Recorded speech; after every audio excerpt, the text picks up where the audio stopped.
నకిలీ కరెన్సీ ముఠా ఆటలను కట్టించింది ఏలూరు జిల్లా పోలీస్ యంత్రాంగం. 10 లక్షలు ఇస్తే 44 లక్షల రూపాయలు ఇస్తామంటూ ఏలూరుకు చెందిన దొండపాటి ఫణికుమార్ అనే వ్యక్తికి ఫోన్ చేసి ఆఫర్ చేసిన ఫేక్ కరెన్సీ ముఠా సభ్యులు. గత నెల 30వ తేదీన అడ్వాన్స్ కింద 3 లక్షలు చెల్లించిన ఫణికుమార్కు మిగతా అమౌంట్ చెల్లించగానే 44 లక్షలు అందిస్తామని ముఠా చెప్పింది. దీంతో మోసపోతున్నారని గమనించి బాధితుడు పోలీసులకు ఫిర్యాదు చేశాడు. దీంతో రంగంలోకి దిగిన పోలీసులు నకిలీ కరెన్సీ ముఠా ఆట కట్టించారు. నకిలీ కరెన్సీ ముఠా సభ్యులు మారుమూడి మధుసూదనరావు, బిరిల్లి రాంబాబులను పోలీసులు అరెస్టు చేశారు. 47 లక్షల రూపాయలు నకిలీ కరెన్సీని స్వాధీనం చేసుకున్నారు. మీడియా మిత్రులందరికీ నా నమస్కారం అండి. నిన్న మన టీసీఎస్ పోలీస్ రీటౌన్ పోలీస్ స్టేషన్ ఇన్స్పెక్టర్ గారు, సిసిఎస్ ఇన్స్పెక్టర్ మంచి గుడ్ వర్క్ చేసి ఈ బారిష్ మనీ అని చెప్పి ఈ దొంగ నోట్లు మీ చలామణికి తీసుకొచ్చి ఆ దొంగ నోట్లు ఇస్తాము, 10 లక్షలు దొంగ నోట్లు ఇస్తే మీకు ఎక్కువ మనీ, ఇంకా ఎక్కువ ఒక 40 లక్షల దాకా ఎక్కువ, ఇంకా అధిక డబ్బు మీకు ఇస్తామని ఒక ఆశ పెట్టి ప్రజల్ని మోసం చేసే ఒక ముఠాన్ని పట్టుకోవడం జరిగింది. దాని సందర్భంగా ఒక 2 వ్యక్తుల్ని, మెయిన్ సూత్రధారులు, ముఖ్యంగా పాల్పంచుకున్న వాళ్ళ ఇద్దరిని కూడా అరెస్ట్ చేయడం జరిగింది. ఆ కేసులో ఇంకొక వ్యక్తి కూడా ఉన్నారు. అతన్ని కూడా త్వరలోనే పట్టుకొని ఇంకా ఈ దొంగ నోట్లు ఇవన్నీ ఎక్కడ ముద్రిస్తున్నారు, ఈ ఐడియా వీళ్ళకి ఎలా వస్తున్నాయి అనేది కూడా త్వరలో ఛేదించడం జరుగుతుంది. ఈ 44 లక్షల కల్లా బండిల్స్ చూడొచ్చు.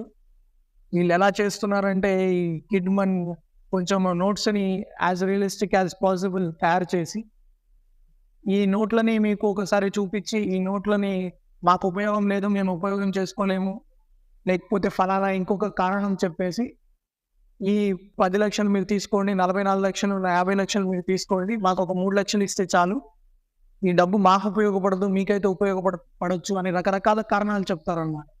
ఈ ప్రజలు ఆ మాయ మాటలకి నమ్మేసి ఈ ఉచితంగా డబ్బు వస్తుంది కదా, అది ఎయిదర్ ఇప్పుడు మనం చూస్తే సైబర్ క్రైమ్ చూసినా ఏది చూసినా అన్నిట్లో ఇదే కనబడుతుంది, ఆశ. మీకు చాలామందికి టీవీలో యాడ్స్ కూడా చెప్తుంటారు, అది గుర్తుపెట్టుకోవాలి. డబ్బులు ఎక్కడ ఊరికినే రావు. ఎవరైనా మీకు డబ్బులు ఊరికే ఇస్తున్నారంటే ఖచ్చితంగా అనుమానం చేయండి. ఇది రకరకాల ఆశ ద్వారా కావచ్చు, వాళ్ళ ఫైనాన్షియల్ ప్రాబ్లమ్స్ ద్వారా కావచ్చు. ఏదైనా డబ్బు ఊరికే వస్తుందంటే ఆశపడి ఉన్న డబ్బు కూడా పోగొట్టుకుంటున్నారు. ఇట్లాంటి వ్యక్తులు ఎవరైనా ఉన్నా కూడా మిమ్మల్ని ఏదైనా మోసం చేస్తున్నారంటే మోసపోకుండా ఉండడం కూడా ఒకటే మీ బాధ్యత కాదు.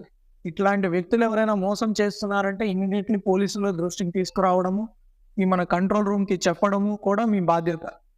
ఈ కేసులో కూడా వాళ్ళు వెంబటే పోలీసులకి సంప్రదించడం బట్టి అట్లీస్ట్ వాళ్ళ 3 లక్షల అమౌంట్ కూడా రికవర్ చేయడం జరిగింది. ఇట్లాంటి మోసాల బారిన పడద్దు. ఇది ఒకటే కాదు, రకరకాల మోసాలు చేస్తారు. ఈ మనం చూసుంటాము ఈ రైస్ పుల్లింగ్ గ్యాంగ్స్ అని. ఈ మధ్య కొన్ని వీడియోలు కూడా వస్తున్నాయి, ఎక్కడో వేరే వేరే ప్రాంతాల్లో వజ్రాలు దొరుకుతున్నాయి అని చెప్పి. ఈ రకరకాల మోసాలు జరుగుతూ ఉంటాయి. అవి యూట్యూబ్లో కూడా మీరు వీడియోస్లో చూడొచ్చు. కాబట్టి ప్రజలకు ఒకటే విజ్ఞప్తి మన పోలీసుల దగ్గర నుంచి, డబ్బుకు ఆశపడద్దు, ఏది ఊరికే రాదు. ఏదైనా ఫ్రీగా ఇస్తున్నారంటే ఖచ్చితంగా దాని గురించి పోలీసులకి కంప్లైంట్ చేయండి. ఈ ట్రేడింగ్ స్కామ్స్ అని, మీరు షేర్ మార్కెట్లో పెడితే మీకు ఎక్కువ డబ్బులు వస్తాయని, బిట్ కాయిన్ పెడితే డబ్బులు వస్తాయని చెప్పి ఇది ఒకటి. ఇంకొకటి భయం, మీకు ఒక వీడియో కాల్ చేసి, లేకపోతే మీ ఫోటోను ఒకటి మార్ఫింగ్ చేసి, లేకపోతే మీకు ఫలానా ఇబ్బంది పెడతామని చెప్పి భయంని కూడా క్యాష్ చేసుకొని ఇట్లాంటి మోసాలు జరుగుతున్నాయి. కాబట్టి అట్లాంటివి ఏదైనా ఇష్యూస్ ఉన్నా కూడా మీరు భయపడి దాచిపెట్టుకోవద్దు. మీ పోలీసులకి సమాచారం ఇవ్వండి. మనకు ఒక కంట్రోల్ రూమ్ స్పెషల్గా ఒక వాట్సాప్ నెంబర్ కూడా పెట్టడం జరిగింది.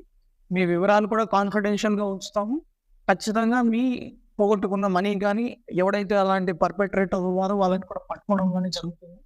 ఇంత మంచి వర్క్ చేసినందుకు నేను సిసిఎస్ ఇన్స్పెక్టర్ గారికి, తర్వాత మన 3 టౌన్ ఇన్స్పెక్టర్కి, తర్వాత వాళ్ళకి సహకరించిన పోలీస్ సిబ్బంది కూడా ప్రత్యేకంగా నేను అభినందనలు తెలుపుతున్నాను.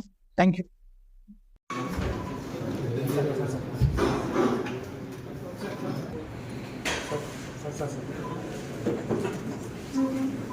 లక్ష్మణ్